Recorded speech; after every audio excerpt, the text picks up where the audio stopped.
How's it? Today we are reviewing the Anker 535. Seeing as the power in my flat is currently out, I thought, hey, let me redeem my time and make a little review video because today this battery is arriving and hopefully I will not be sitting around on my couch wasting precious daylight ever again. Most of the reviews I've seen online for the Anker 535 have been people who want to use it for camping or the occasional power outage, but your boy lives in South Africa and we have a completely different set of circumstances. Here we have daily power cuts up to 4 hours a day because of a phenomenon known as load shedding, which basically means everyone has to take turns not having power so that the entire electricity grid doesn't collapse under the weight of neglect. So you can imagine not being able to work for 4 hours a day, you lose quite a lot of money. And even though these battery banks are very expensive, in South Africa it's about 12,000 Rand for the model I got, which is around $600. The cost per watt hour works out to around 6 Rand a cycle or 50 American cents. So hopefully it lasts as long as Anker says it will. So I chose the Anker power bank because it's a lithium iron phosphate battery. There are other lithium iron phosphate batteries around, but they are a little bit more expensive, like the EcoFlow River.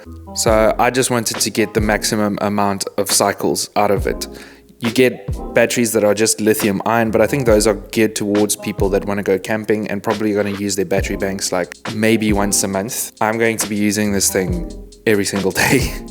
So definitely going to be putting it through its paces. I'm going to go sand a table because I still have half an hour of load shedding left.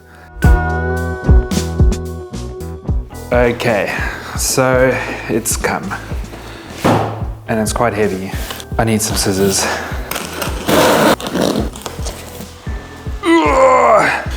So this is it, Anker 535 512 watt powerhouse. Power brick that goes into the back of the unit. A South African kettle plug.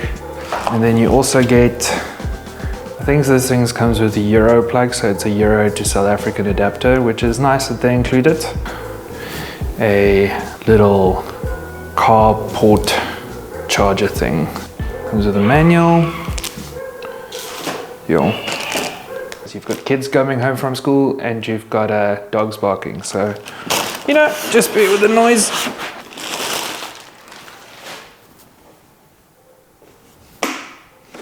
There you have it. Shall we turn it on? I don't even know where to turn it on. Okay guys, let me read the manual. Charge for expansion battery activate before using it for the first time to preserve battery lifetime. Charge to 100% after using. If you plan to store the battery, recharge to 100% every 3 months. Okay, I mean this thing looks pretty solid. That's my review.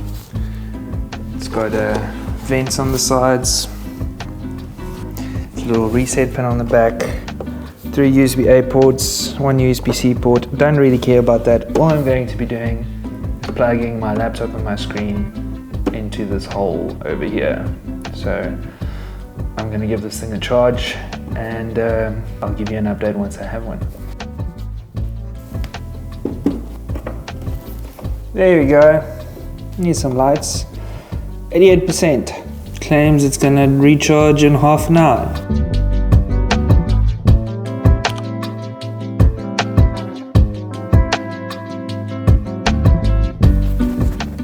Okay, so we're fully charged and the guy's at 100%.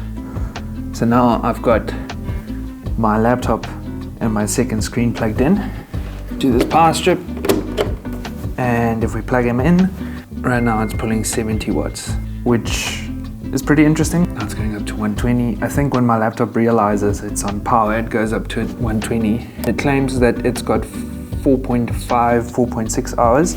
When I hit play on my Premiere timeline, so in other words, when my GPU is working, we've got 160 watts, which brings the total time down to 3 hours. So if we ever get like one block of 4 hours of load shedding, then I might have to end early. I'm sorry, my phone's not on silent. I'm not one of those people. I'm like a boomer.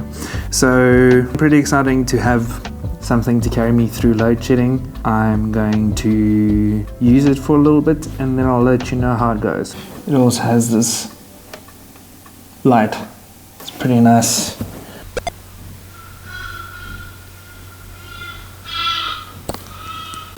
Okay, so it's finally happened. We finally got into a day where I have a full slot of load shedding during working hours. I did a render the other night for 2 hours on After Effects, which is pretty intensive on the laptop, and it only took the battery down to 60%. So we're going to put this battery through a load shedding session and then I'll probably know what I wanted to know.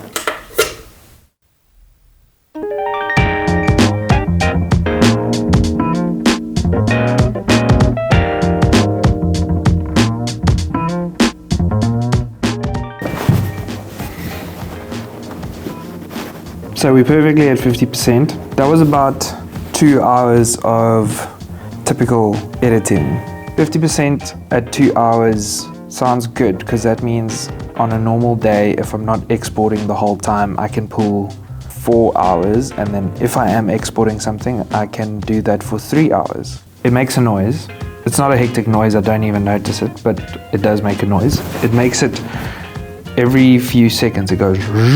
I'm gonna take the mic out now and actually show it to you.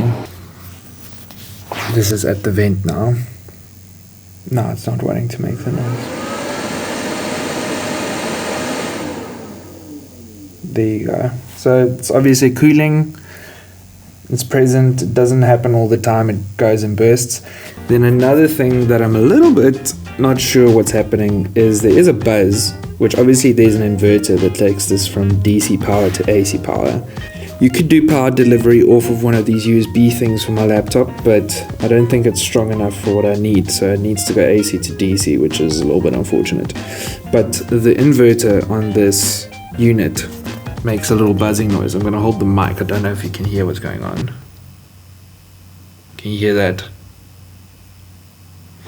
So when the unit's plugged into the power, I actually start hearing this noise in my headphones, which makes me a little bit nervous that the power's dirty and it's somehow going to harm my laptop. But doing some research online, Anker claims that this is a pure sine wave inverter, which means like really clean power, but I don't know if that's true. I found that if I plug it out of the DC, like the charging, if I plug the charging out, then this noise doesn't come through my headphones. I don't know what that is, but that's the thing that I found that works. So that's very concerning, but I'm not returning this thing because I think that might be a problem with any big battery bank. But when I turn this inverter off, you can hear the buzzing stops. When I turn it back on, it's present.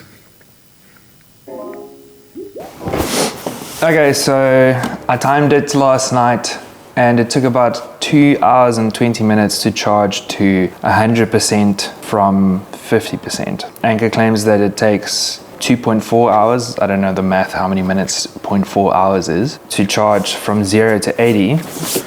I don't know if that's true, I haven't discharged it all the way yet.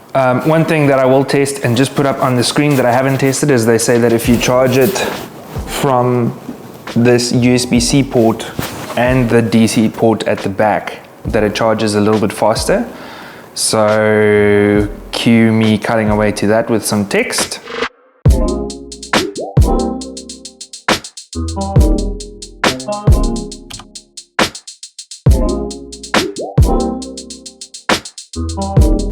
Lastly, if you're in South Africa, you only get one of these adapters. I use a power strip, so it's not a problem, but if you want to plug in more than one thing, you can buy another one of these somewhere. Also sometimes just plug stuff straight into the Euro plug because the 2-prong plug stuff fit. All in all, I guess I'm kind of happy. I think the product's good. It is a bit expensive.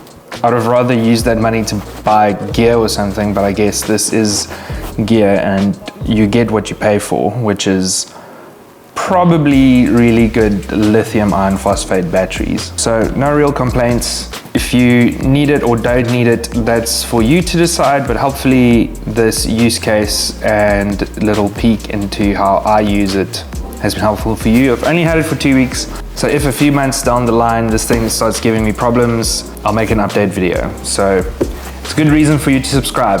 I'm not really making weekly content, but just it's free, okay? Why not? Thanks for watching. This is the end of the video.